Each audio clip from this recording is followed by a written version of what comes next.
はい、今回の動画は、先日の動画でも少し紹介したんですけど、オプションナンバーワンさんがこの年末以降に発売される新発売のラリカ AX01 をゆるラジに持ってきてくれたんで、試運転させていただきました。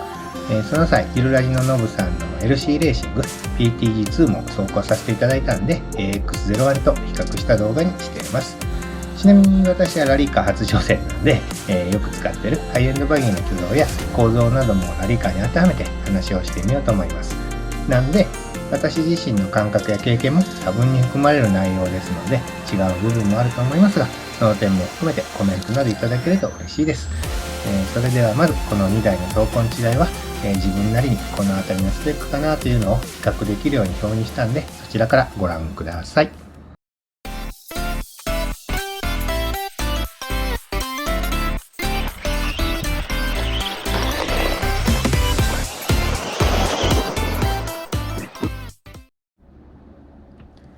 はい、でね、一応オプションナンバーワンの AX01 と LC レーシングの PTG2 ですよね。この2台でも、自分がバギーをしながらですね、こういったところが違うと随分挙動が変わったなというところを表にしてみました。ホイールベース、トレッド、シャシ、モーター、ピニオン、あとタイヤなんですけど、タイヤは今回同じラリーブロックタイヤだったんで、そこはちょっと省いてます。ホイールベースが長いと、直進性が増して、逆に短いと、回答性が増すっていうのが一般的なものですね。で、このトレッドと次のシャシ、この2つで今回の走行の差がすっごく出たんじゃないかなと思ったので、ここはちょっと気にはなるところでした。トレッドも AX01 が約 200mm、結構なワイドなんですよね。で、それに対して PTG2 は逆に 185mm ということで、一般的なものよりさらに狭いっていう感じなんですよ。なんで、その両極端なのが今回の走行に、明暗を分けたというか、完全に違ったんじゃないかなと思います。この後走行の動画もあるので、それを見てもらえば、割と一目瞭然な動きをしてるんじゃないかなと思います。普通は、トレッド幅、広くなればなるほど、コーナリングの安定性が増して、逆に狭くなればなるほど、ピーキーになれるか、巻きやすくはなると。逆に言ったら、ぼやけずスパッといけるっていうような感じなんですけど、そんな感じが、トレッド幅というところで、僕の認識ではあります。で、次のこのシャシ。AX01 は樹脂なんですよね。で、ベース車両にはコンポジットって書いてあったんで、なおかつアッパーアームとかもね、全部オール樹脂だったんですよ。ターンバックルとは使ってないんで、かなりね、路面の、ちっちゃなギャップとかですね、そういったものもね、刺すだけじゃ吸収しきれないものも、樹脂の方がしなるんで、いなしてくれてる分、コーナリングもかなり安定したんじゃないかなと思います。それに対して PTT2 がですね、アルミシャーシということで、レスポンスがすごくダイレクトに伝わるんですよね。なんで、コーナリングの際ですね、狙ったラインをスパッと、いけるような感じですね。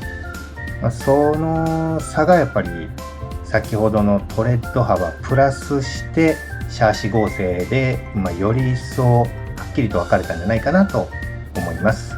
で、モーターに関しては、AX01 が、オプションナンバーワンの 13.5 ターンに対して、PTG2 がタミヤの 10.5 ターン、EPA で 70% に落としてるとはお聞きしてたんですけど、実際走行させてもらった感想では、10.5 ターンのタミヤの方が早かったですもしかしたらね ESC が中華アンプって言ってたんで、ブーストか何かが入ってるのかもしれないですね。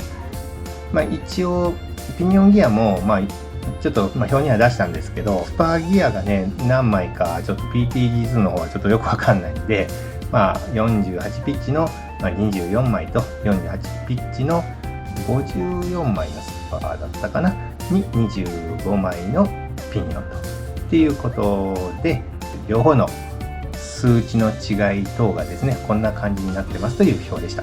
でこの後ちょっと走行の動画があります。先ほどのですね、コーナリングの安定性なんかですね、ちょっと見比べながら見てもらえたら面白いんじゃないかなと思います。でこれがとりあえず阿武島でとりあえず阿武島で取っといて、で AX01 ですよね。そうですね、AX01 ですよね。ちょっと触っていいですか？全然 OK です。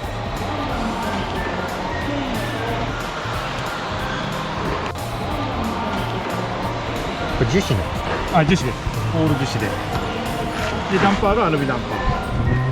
でスリッパークラッチがついて。初期からこんなんですか？はい。初期はついてます。なんか尖ってそうな。っていうのを先ほど聞きました。これあれですか？ピニオンとかは文字06ですか？48ピッチ。48。はい。完璧です。はい。一般的なやつ。48って何でもありますね。そうですね。これ完成品ですよね。はい、完成品。結構ごついですね。ラリーってこんなんなんだ。ラリーがどうかわかんないけど。ありがとうございます。このメーカーは特になんかしっかり全体的にごっついようなごっつくして合成上げてるような感じですね。合成が高くして構造を高くしてボッキングにして相当変わりますよね。バレてたらなんか結構一応MST のオフロードサーキットの時このタイヤ使ったんですけど、なんか普通に走りましたね。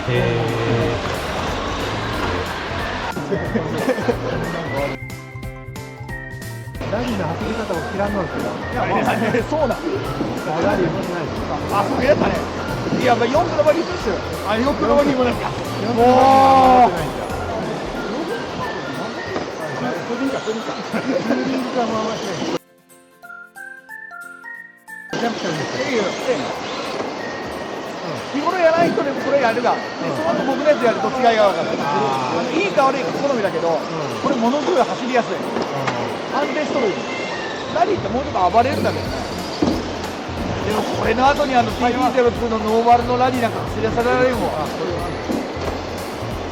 これはさっきバレット走らせてバレットって何？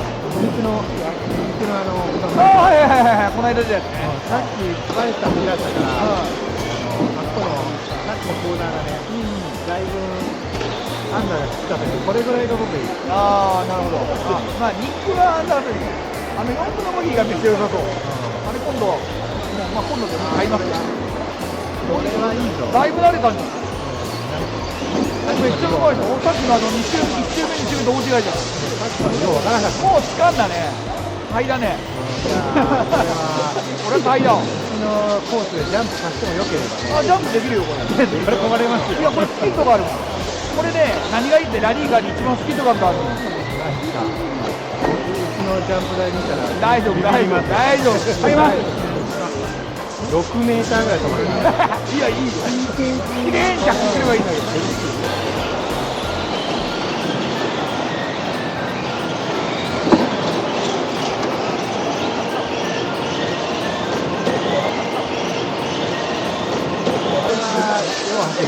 でしょう。だいぶ海でピットインして、これがあるよ、PTG2 LC レース PTG2 噂のやつだと思ってます。竹合成すごいアルミで、これからのこれはいいよ。まだこれが XV02 のハンドスバニルなので、4年前の PTG2 っていう中国の、これが初のラリー、海外製の。これ僕の。で、元はだからこれ、LG レーシングのバギーをラリー仕様にしたやつ。だけどツーリングベースじゃないから、足はすごいいいんですよ。PTG2 R っていう組み立てる5000円高いスパーツが本当についたやつと、これは今のコロナバーと一緒で、できた。で、デフまで組んだ時にすごい、結構デフ硬いのよ。作らねえけど。 R は作らなきゃいけないのに、ちょっとね、いろんな感覚とか、ビスがすげえ硬いとか、ちょっとね、日本製と違って作りづらいらしい。で僕は作りたくないけん、もうできたし買ったんだけど、これ2万4000円。これはこれもいいね。これだけ暴れん坊、これはね、パワーでスライドしながら駆け抜ける感じ。握ってガーいく。好みかな。そうでしょ、好みでしょ。いい感じかも。やってる感があって、で、あっちの方が、オプションナンバーの方が安定してるでしょ。安定してる。めっちゃ安定してる。あの安定力がバックしてるよ。こっちはね、誰だ全見してるでしょ。全見してるってことよ。先でってことだ。そうそう。四駆のバギーをやってる人は PTG2 の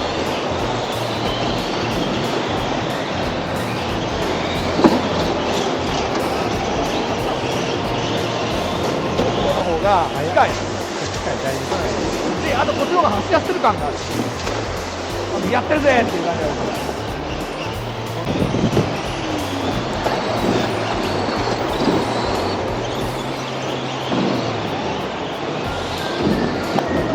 この間ランキングでこれは1位なんです。で、LC レーシングはもう今パーツを普通に日本でネットで買えるんで、壊れて回してる。いや、なんでもない。どの終われ。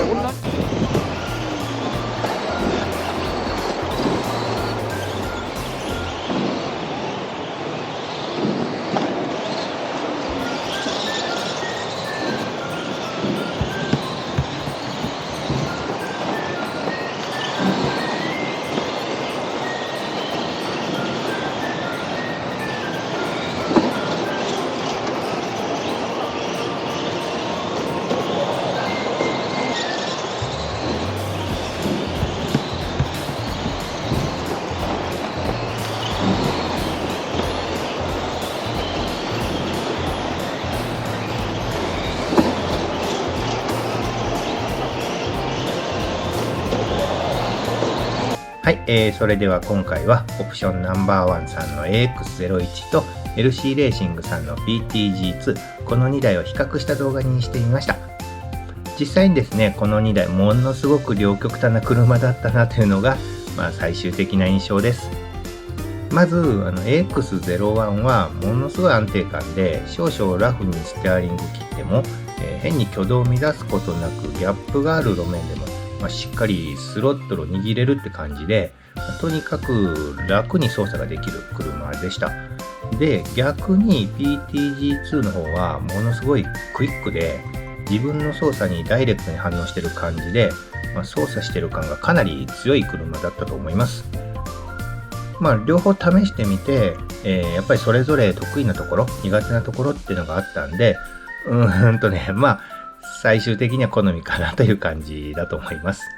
まとめると、まとまるのかわかんないですけど、この2台の車、向いてる方というかですね、向いてる場所も含めると、どっちもラリカなんで走らせれないっていうことは基本的にないと思うんですが、AX01 の方は安定した走りができるんで、これから始める方や中級者さんには安心して走らせれる車だと思います。あとは、スピードを出しても破綻しにくいってことを考えると、速いモーターで、安定した走りをしたいっていう方にもおすすめできるかなと。で、あと、ワイドトレッドで、樹脂シャーシのしなりっていうのが、路面のギャップをしっかり吸収してくれるんで、場所的には荒れたダート路面とか、ギャップの多いようなところ、あまり、整備されてないような公園とかも、問題なく走らせれる車だと思います。で、PTG2 の方は、動きが、とてもクイックでピーキーな分、少しのアクセル操作でドリフトのきっかけも作りやすいですし、ドリフトさせて走るのが好きな方、うまく操縦することで、走らせてる感が欲しい方にはいいんじゃないかなと思います。場所も、ダート路面で華麗なドリフトテクニックで走らせるのもいいんですけどね、レスポンスの良さを生かすんであれば、スパッと狙った走行ラインで走らせるということで、比較的グリップの高いダート路面やアスファルトなんかも十分いけるんじゃないかなと思いました。個人的には自分の感覚ですけど、今回のこのコースだと AX01 は、安定感がありすぎてね、ちょっと遅く感じたんで、直線番長的なノリで AX01 にシングルターンつけて爆走するっていうのがちょっと面白いかなと思ったりしました。でもこれは僕の性格的に面白いか面白くないかっていうのが一番だからなんですけどね。で、今回は車の構成で走行の様子がどれくらい変わるかを、自分の感覚や経験から比較した動画になりましたけど、今後もこういった感じでいろんなラジコンの動画を作ろうと思います。で、あとは皆さんからの高評価、コメント、実はこれが一番動画制作のモチベーションにつながります。なんでちょっとでも良かったよとか応援してあげようとか思っていただけた方はそちらの方もよろしくお願いいたします。それでは最後までご視聴いただきありがとうございました。失礼いたします。